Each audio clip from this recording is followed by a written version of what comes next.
안녕하세요. 자, 부동산 공법 강의하는 고상철입니다. 자, 이번 시간은 진짜 중요한 시간입니다. 이 강의는 아마 시간이 될 때 한번 또 돌려서 또 보시고 또 보셔야 돼요. 여기서 아마 제가 볼 때 두 문제 이상 꼭 나올 건데, 공법상 조합 세 가지 한꺼번에 비교해서 정리할 거니까. 자, 도시개발조합이 하나, 정비조합이 둘, 주택조합이 셋 있어요. 동의요건도 다 다르고 설립요건도 다르고 법률의 규정도 달라. 그리고 비슷한 게 있고 헷갈린 게 있어서 일단 머릿속에 정리할 때, 일단 공법상 조합은 도시개발조합, 그죠? 도시개발조합, 그리고 주택조합이, 정비조합 있고, 그 다음에 주택조합에서 총 3개가 있어요.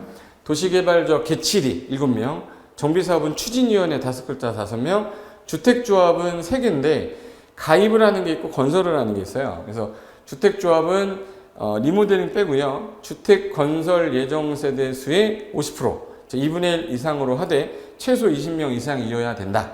근데 리모델링은 그러하지 아니하다.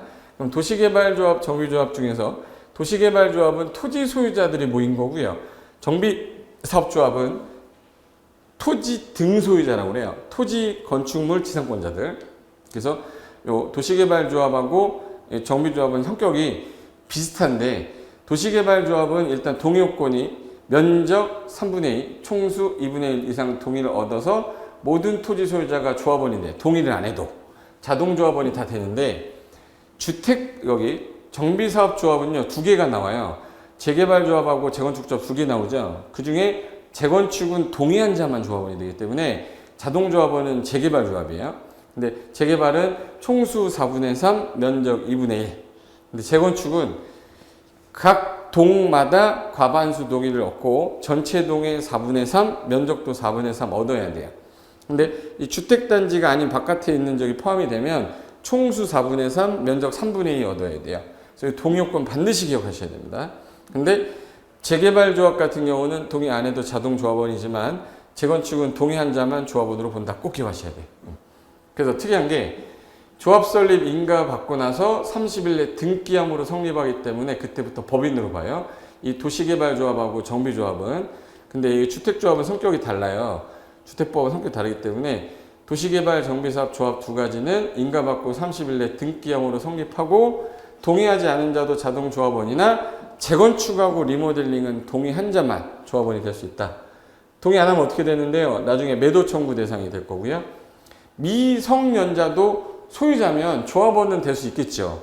근데 걔를 임원으로 놓을 수는 없잖아요. 그래서 임원은 될 수가 없다.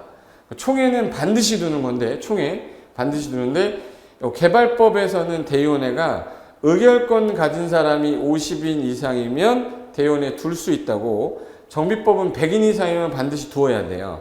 그래서 이 2개의 차이점이고, 그리고 대의원회가 구성되면 총회에서 할 일을 대신 해주는 거죠. 그래서 대의원회의 의장이 조합장이라는 거, 그래서 이사감사는 대의원이 못 된다라는 거, 요게 좀 잘 나옵니다. 그리고 여기 조합설립 동의요건이 재개발은 총수 4분의 3, 면적 2분의 1인데 재건축은 단지 안에 있으면 각 동별 과반수, 전체 동의 4분의 3, 면적도 4분의 3, 바뀔 때는 총수 4분의 3, 면적 3분의 2. 그리고 조합은, 주택조합은 이거는 단순 조합이에요. 등기를 안 해요. 뭐 법인격 갖추지 않는다, 뭐 등기하지 않는다. 그래서 지역주택조합, 직장주택조합, 리모델링 조합인데, 그 중에 지역하고 직장은 주택을 마련하기 위한 거고요. 리모델링은 자기가 갖고 있는 거를 뭐 하는 거예요? 수선하는 거죠. 증축하거나 개선하는 건데, 그 중에 지역 직장조합을 가입하기 위한 조건은 무주택자이거나 85제곱미터 한 채를 보유한 자 중에 하나인데, 조합 설립 인가 신청일로부터 아파트 들어갈 때까지 무주택자나 또는 이거 85 이하의 조건을 갖춰야 돼요. 근데 만약에 뭐 상속이라든지 어떤 조건이 바뀌는 사람도 조합설립 인가 신청일부터 그 조건을 갖춰야 되는데, 상속을 받기 위한 경우에는 그 조건이 따로는 없다. 그리고 직장조합은 건설하려고 하면 당연히 사업주체니까 인가를 받는데, 공급만, 국민주택 건설해놓은 걸 공급만 받으면 사업주체가 아니에요. 그래서 공급만 받기 위한 직장조합은 신고로 가능하다 해서 건인, 직공신에서 요거 단어 하나 기억해 두세요. 건설하려면 인가, 공급받기 위한 조합은 신고. 건인, 직공신이라고 그래요. 건인, 직공신. 그 리모델링은 증축 대손이니까, 증축하려면 허가, 대손하려면 허가니까 허가를 받아야 되는데, 증가되는 세대수가 30세대 이상 증가됐다면 그때는 사업계획 승인을 받는 거예요. 그래서 동의요건이 재건축 조합의 동의요건은 아까 과반수, 총수, 각동별 과반수 이상과 전체 동의 4분의 3, 면적 4분의 3은 동의 얻는 건데 리모델링 같은 경우는요, 동의요건이 조금 완화돼 있어요. 그래서 각동 과반수는 똑같은데 전체 동의 그냥 소유자, 구분 소유자의 3분의 2, 한 동만 할 때도 3분의 2예요. 근데 만약에 리모델 조합이 설립이 됐다. 그럼 리모델 허가받기 위해서는 과반수가 50%로 그리고 3분의 2가 75%로 바뀐다는 거. 전체 동 75%, 각동도 75%에서 동의요건이 약간 달라진다는 거고요.